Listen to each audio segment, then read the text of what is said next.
Hello friends, तो कैसे हैं आप सब। आई होप सब अच्छे होंगे। और आज के इस वीडियो में हम पढ़ रहे हैं संविधान निर्माण के बारे में। तो संविधान के निर्माण के इस टॉपिक के अंदर आज हम पढ़ेंगे भारतीय संविधान के बुनियादी मूल्य कौन कौन से हैं उसके बारे में पढ़ेंगे। जैसा कि हमने पिछले वीडियो में जाना कि संविधान है वो किसी भी राष्ट्र राज्य की, किसी भी देश की प्रथम आवश्यकता होता है, ठीक है। और किसी भी लोकतांत्रिक समाज के लिए संविधान आवश्यक है। क्यों है संविधान आवश्यक? क्योंकि संविधान वहाँ की शासन व्यवस्था के लिए कुछ नियम कानून निर्धारित करता है जिसके आधार पर संविधान का शासन चलता है, ठीक है। तो आज हम पढ़ेंगे भारतीय संविधान के बुनियादी मूल्य के बारे में अध्ययन करते हैं, ठीक है। तो हमारे संविधान के पीछे दर्शन क्या है, यह काम हम दो तरीकों से कर सकते हैं। अपने नेताओं के संविधान संबंधी विचार पढ़कर हम इस बात को समझ सकते हैं कि हमारा जो संविधान बनाया गया इसके कौन कौन से दर्शन है। दर्शन का मतलब होता है किसी भी समाज, किसी भी सोच या फिर किसी भी काम है उसको दिशा देने वाले बुनियादी विचार या बुनियादी मूल्य कौन कौन से होते हैं, वो होता है दर्शन। तो हमारे संविधान के पीछे क्या दर्शन है, अपने जो यहाँ के नेता थे, मुख्य नेता, उनके द्वारा संविधान को लेकर किस प्रकार से विचार वे रखते हैं, किस प्रकार से संविधान बनाया जाता है, ठीक है। तो अपने देखें संविधान के लिए तो मूल रूप से संविधान के दर्शन है वो जाने तो इसमें क्या आता है, मुख्य रूप से दो आता है। पहला तो भारतीय जो नेता है उनके मुख्य विचार, और दूसरा क्या आता है, इसकी प्रस्तावना, यानी प्रस्तावना में इसके बारे में, इसके सिद्धांतों के बारे में, बुनियादी मूल्यों के बारे में बताया गया है। तो हम देखें तो प्रमुख नेताओं के विचार हैं उनके बारे में देखें तो सबसे पहले आता है महात्मा गांधी जी, उनके किस प्रकार से विचार थे, ठीक है। तो इनके द्वारा जो सपने हैं वो, इनके द्वारा जो वादे दिए गए, किस प्रकार की संविधान बनना चाहिए, तो इसके बारे में पढ़ेंगे। तो महात्मा गांधी का नाम है, महात्मा गांधी वे संविधान सभा के सदस्य नहीं थे पर संविधान सभा के अनेक सदस्य उनके विचार के अनुयायी थे। यानी महात्मा गांधी जी का किस प्रकार से विचार होता है इसके बारे में देखते हैं। तो महात्मा गांधी जी जो संविधान सभा होती है उसके सदस्य नहीं होते हैं, लेकिन इनके जो संविधान सभा के जो सदस्य होते हैं उनमें से अनेक सदस्य ऐसे होते हैं जो महात्मा गांधी के अनुयायी होते हैं या कहें कि उनसे प्रभावित होते हैं। और 1931 में अपनी पत्रिका यंग इंडिया में भी उन्होंने संविधान सभा से अपनी अपेक्षा के बारे में लिखा था। यानी जो यंग इंडिया पत्रिका है किसकी थी, ये महात्मा गांधी जी की। तो उन्होंने 1931 में इसके बारे में लिखा, संविधान के बारे में क्या लिखा कि मैं भारत के लिए एक ऐसा संविधान चाहता हूँ जो उसे गुलामी और दीनता से मुक्त कर दे, और मैं ऐसे भारत के लिए प्रयास करूँगा जिसे सबसे गरीब व्यक्ति भी अपना माने। कि ये किस प्रकार का संविधान चाहते थे कि हम ऐसा संविधान चाहते हैं जिससे हम अन्य देशों के गुलाम न रहें, उनकी अधीनता है उससे मुक्त हो जाएं, और प्रत्येक व्यक्ति यानी छोटे से लेकर बड़े से बड़े व्यक्ति हैं वो इसे अपना माने और उसे लगे कि देश को बनाने में उसकी भागीदारी है, यानी सबका इसमें महत्व हो। और ऐसा भारत जिसमें लोगों का उच्च वर्ग और निम्न वर्ग न रहे, यानी सभी को समान दृष्टि से देखा जाए। ऐसा भारत जिसमें सभी समुदाय के लोग पूरे मेलजोल से रहें, और भारत में छुआछूत या फिर शराब और नशीली चीज़ों के लिए कोई जगह न हो, और जो औरतें हैं उनको, जो व्यक्ति मर्द हैं उनके जैसे अधिकार प्राप्त हो। इससे कम से मैं संतुष्ट नहीं हूँगा। यानी कि औरतें हैं उनको भी मर्दों के समान, पुरुष है उनके समान, इन्हें पुरुष के समान है वो किसी भी क्षेत्र में अवसर की समानता मिले, ठीक है। उसके बाद देखते हैं सेकंड आते हैं महात्मा गांधी जी के बाद आते हैं भीमराव अंबेडकर जी। तो भीमराव अंबेडकर जी किस प्रकार के विचार रखते हैं उसके बारे में देखते हैं। तो भेदभाव और गैर बराबरी मुक्त भारत का सपना भीमराव अंबेडकर के मन में भी था। यानी ये भी चाहते थे कि भारत में किस प्रकार से संविधान किस प्रकार से बने, इनके बारे में पढ़ेंगे। तो जिन्होंने संविधान निर्माण में महत्वपूर्ण भूमिका निभाई और असमानता कैसे दूर की जा सकती है इस बारे में उनके विचार दूसरों से अलग थे। यानी इनके विचार हैं वो संविधान में किस प्रकार से ये विचार रखते हैं कि हमारे यहाँ पर आर्थिक और सामाजिक रूप से सभी को समानता मिले, क्योंकि राजनीतिक रूप से तो सभी को समानता मिलनी चाहिए, लेकिन राजनीतिक के अलावा समाज के आधार पर भी सभी को समानता मिले तभी हमारे लिए सही होगा। और ये महात्मा गांधी जी है इनके कटु आलोचक होते हैं। कौन? भीमराव अंबेडकर जी। क्यों? क्योंकि ये मानते थे कि गांधी जी जो सिद्धांत लेकर आ रहे हैं, जिस प्रकार से इनके विचार है, इसमें समानता है वो समाज में समानता नहीं हो सकती। क्योंकि ये राजनीतिक रूप से समानता सभी को मिल जाएगी, लेकिन राजनीतिक और आर्थिक और सामाजिक रूप से समानता नहीं हो सकती। इसलिए ये इनके कटु आलोचक होते हैं। उन्होंने अक्सर गांधी जी और उनके नज़रियों की कटु आलोचना की है। संविधान सभा में दिए गए अपने अंतिम भाषण में उन्होंने अपनी चिंताओं को बहुत स्पष्ट ढंग से व्यक्त किया है। किन्होंने? BR अम्बेडकर जी ने। इन्होंने कहा कि 26 जनवरी 1950 को हम विरोधाभासों से भरे जीवन में प्रवेश करने जा रहे हैं। विरोधाभास क्या होता है? जैसे कि राजनीति के मामले में हमारे यहाँ समानता होगी, पर आर्थिक और सामाजिक जीवन पर असमानता से भरा होगा। कि अगर हमारे यहाँ संविधान सभा बन जाएगी, संविधान हो जाएगा, तो हमारे यहाँ पर जो नियम कानून होंगे वो राजनीतिक रूप से तो सभी के लिए लागू होंगे, लेकिन आर्थिक रूप से या धन से संबंधित देखें और सामाजिक रूप से देखें तो असमानताओं से घिरे हुए हैं। ये क्या है? विरोधाभास है दोनों में। तो राजनीति में हम एक व्यक्ति एक वोट और हर एक वोट का समान महत्व के सिद्धांत को मानेंगे। यानी एक व्यक्ति का एक वोट होगा और प्रत्येक व्यक्ति के वोट का समान महत्व होगा। और अपने सामाजिक आर्थिक जीवन में हम अपने सामाजिक और आर्थिक ढांचे के कारण ही एक व्यक्ति और एक वोट के सिद्धांत को नकारना जारी रखेंगे। यानी कि अगर हमें आर्थिक सामाजिक रूप से समानता नहीं मिलती है तो हम इस एक व्यक्ति एक वोट के सिद्धांत को नकारेंगे और हम इस विरोधाभासपूर्ण जीवन को कितने लंबे समय तक जीते रहेंगे।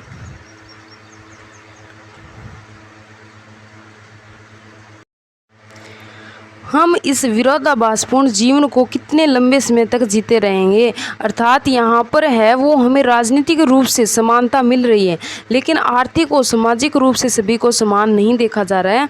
तो इस प्रकार के विरोधाभासपूर्ण स्थिति में हम कब तक रहेंगे? तो ये क्या चाहते थे कि सभी दृष्टि से सबको समानता मिले। तो हम अपने सामाजिक और आर्थिक जीवन में कब तक समानता को नकारते रहेंगे, और अगर यह नकारना ज़्यादा लंबे समय तक चला रहा तो हम अपने राजनीतिक लोकतंत्र को ही संकट में डालेंगे। यानी कि इस प्रकार से अगर संविधान बनाएंगे तो हमारा जो संविधान है वो लंबे समय तक नहीं रहेगा। ठीक है, तो इस प्रकार से महात्मा भीमराव अम्बेडकर जी के अपने विचार रखते हैं।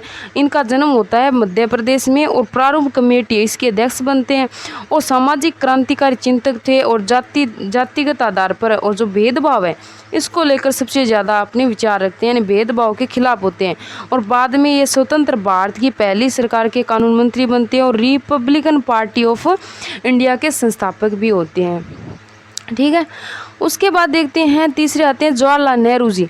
ठीक है, तो इनका जन्म होता है उत्तर प्रदेश में। 1879 से 1964 तक चलता है इनका कार्यकाल और अंतिम सरकार के प्रधानमंत्री बनते हैं जवाहरलाल नेहरू जी।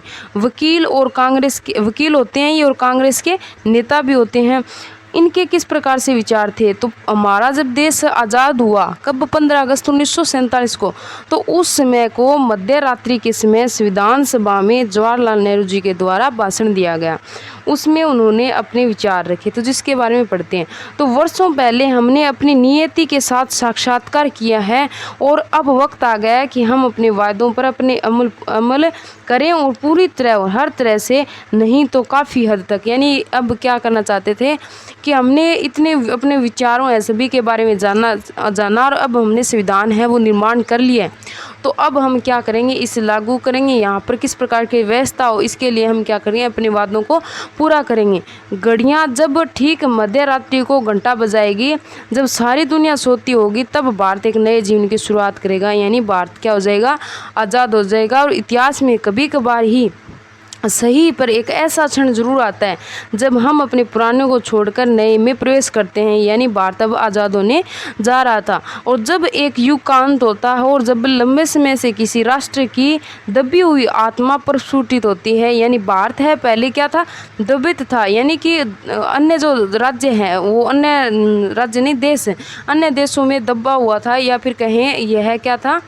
परतंत्र क्या होता है? अन्य लोगों का शासन होता है यहाँ पर इसमें। तो अन्य लोगों के शासन है, यानी कि गुलाम जो भारत है वो अब क्या होने जा रहा है, आज़ाद होने जा रहा है। तो यहाँ पे उन्होंने क्या कहा कि ये प्रस्फुटित तो हो रहा है, यानी कि फूल की भांति है वो उभर कर बाहर आए, यानी कि भारत आज़ाद हुआ है। ऐसे पवित्र क्षण में हम अपने आप को और भारत और उसके लोगों और उससे भी अधिक मानवता की सेवा में समर्पित कर दें, और ये हमारे लिए उचित है। यानी प्रत्येक व्यक्ति अपने क्या करें, अपने जो सेवा में समर्पित हो जाए, अपने भारत के लिए कुछ करें। और आज़ादी और सत्ता जिम्मेवारियाँ लाती, आज़ादी और सत्ता है वो जिम्मेदारियाँ लाती है, और भारत के संप्रभु लोगों का प्रतिनिधित्व करने वाली इस संप्रभु संपन्न सभा के ऊपर अब जिम्मेवारी आ गई है। और आज़ादी के जन्म से पूर्व हमने पूरी परस्पर पीड़ा झेली है, और इस क्रम में दुखों से हमारा दिल भारी है।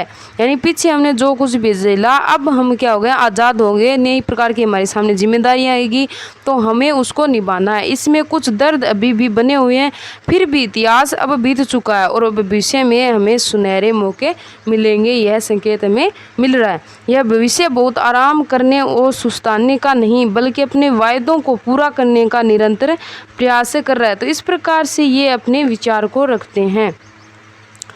उसके बाद देखें तो यहाँ पर संविधान के कुछ दर्शन, यानी दर्शन क्या होते हैं, कोई भी ऐसी सोच या काम जिसको दिशा देने के लिए विचार होते हैं। कुछ विचार बुनियादी विचार होते हैं, बुनियादी मूल्य होते हैं, वही क्या होता है, दर्शन है। तो जिन मूल्यों ने स्वतंत्रता संग्राम की प्रेरणा दी और उसे दिशा निर्देश दिए तथा जो इस क्रम में जांच परख लिए, वही भारतीय लोकतंत्र का आधार बने। तो भारतीय संविधान है उसका प्रस्तावना में इन्हें शामिल किया गया। भारतीय संविधान की सारी धाराएं इन्हीं के अनुरूप बनी। किसके अनुरूप, उनके भारतीय संविधान के दर्शन या बुनियादी विचार के अनुरूप इसकी धाराएं बनती है। और संविधान की शुरुआत बुनियादी मूल्यों की एक छोटी सी उद्देशिका के साथ होती है। यानी उद्देशिका या फिर प्रस्तावना एक ही बात है, तो इसे संविधान की प्रस्तावना उद्देशिका कहा जाता है। अमेरिका की जो संविधान की प्रस्तावना उससे प्रेरणा लेकर भारत के अन्य भी देश है, भारत के अलावा अन्य देश हैं जिन्होंने क्या किया, इनसे कुछ है वो अपने विचार लिए हैं। जैसे यहाँ पे संयुक्त राज्य अमेरिका के लोग हैं, वे भी अपने विचार इस प्रकार के अमेरिका के संविधान से लेते हैं अपने विचार।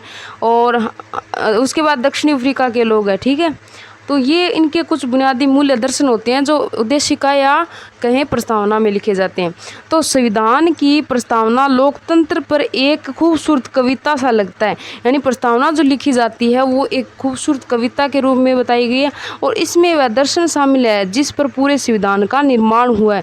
यानी जिन दर्शन बुनियादी मूल्यों के आधार पर संविधान का निर्माण होता है उनको किस में लिखा जाता है, प्रस्तावना में। यह दर्शन सरकार के किसी भी कानून फैसले के मूल्यांकन और परीक्षण का मानक तय करता है, और इसके सहारे परखा जा सकता है कि कैसा कानून है, कौन फैसला अच्छा होगा, कौन सा फैसला बुरा होगा। इससे भारतीय संविधान की आत्मा बसती है, किसमें, प्रस्तावना में।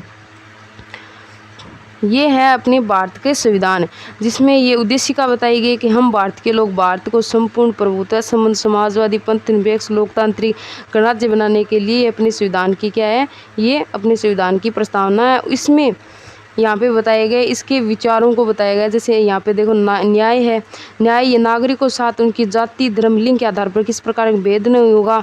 स्वतंत्रता यानी अपने विचार व्यक्त करने के लिए उन्हें स्वतंत्रता मिलेगी। समानता, सभी को समान अवसर मिलेंगे। तो इस प्रकार से हमारी प्रस्तावना को बनाया जाता है। उसके बाद आते हैं संस्थाओं का स्वरूप। तो समय समय पर इसे नया रूप देने के लिए इसमें बदलाव की ज़रूरत पड़ती है। यानी संविधान में जो पहले बुनियादी मूल्य रखे गए थे उसके आधार पर अगर बदलाव की ज़रूरत होती है तो हमारे संविधान में इस प्रकार की सुविधा है। भारतीय संविधान के निर्माताओं को लगा कि इससे लोगों की भावना के अनुरूप चलना चाहिए। यानी जिस प्रकार के लोगों की भावना है उसी के अनुसार संविधान बनना चाहिए, और समाज में हो रहे बदलाव से दूर नहीं रहना चाहिए। इसलिए उन्होंने बदलावों को समय समय पर शामिल करने का प्रावधान भी रखा, और इन बदलावों को क्या कहा गया, संविधान संशोधन। यानी अगर हम अपने संविधान में किस प्रकार का बदलाव चाहते हैं तो उसे किस प्रकार से बदलेंगे, संविधान संशोधन में बदलाव कर सकते हैं। यहाँ पे कुछ शब्दावली दी गई है, जैसे धारा यानी कि दस्तावेज के कुछ खास हिस्से, यानी अनुच्छेद क्या होती है, धारा होती है। उसके बाद संविधान संशोधन जिसमें हम बदलाव कर सकते हैं। संविधान सभा क्या होती है, यानी जिसके आधार पर हमने संविधान लिखा है। दर्शन किसी भी सोच काम को दिशा देने के लिए कुछ बुनियादी विचार होते हैं जिस दर्शन कहते हैं। प्रस्तावना क्या होती है कि संविधान के जो बुनियादी मूल्य है या अवधारणा है उसको प्रस्तावना में लिखा गया। तो ये उसके कुछ हैं शब्दावलियाँ। तो ठीक है, आज ये चैप्टर अपना कंप्लीट हो गया है। अगले वीडियो में हम 3rd चैप्टर को पढ़ेंगे और ये क्वेश्चन है ये आपको टेलीग्राम ग्रुप में मिल जाएंगे, जिसका लिंक डिस्क्रिप्शन बॉक्स में मैंने डाल दिया है। आई होप आपको चैप्टर समझ में आ गया होगा। धन्यवाद।